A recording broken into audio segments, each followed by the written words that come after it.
এই মামাই তো আইছে মগো বাড়ি। তা মামাই শুনছি চললে যাই, চললে গেলে এই তো খালি এতে কোনো সময় যায় না। এবারও যেহেতু আইছে মনে হয় হাত মগো যাওয়ার সময় হাত দেয়, ধরে টেলে টেলে ধরিস না। আর মামাই আর কি গরিব মানুষ,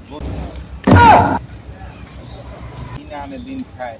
আগে ভালো হলে দিয়েছে, আর এখন বোঝো না অবস্থা খারাপ।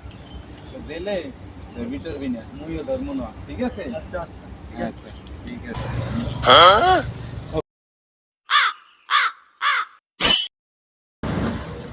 অনেকদিন তো বেড়াইলাম, আমি তো একটু গ্রামে যাইতে তো হয়। টেনশন করো না, আবার আমু অনেকদিন তো হয়েছে বেড়াইছি। ঠিক আছে, আবার আসবো। আর ধরো যে মজা টজা খাইও কিছু, না না থাক মামা, লাগবে না থাক। আরে না খাও। রাখিয়ে দেন আম্মে মেয়া, রাখিয়ে দেন রাখিয়ে ওরে কইলেম ডাকি আর ও করলে ডাকি। কি শুনলাম আর করলে কি টাকাটা নেবে না কইলে হয়ে গেলে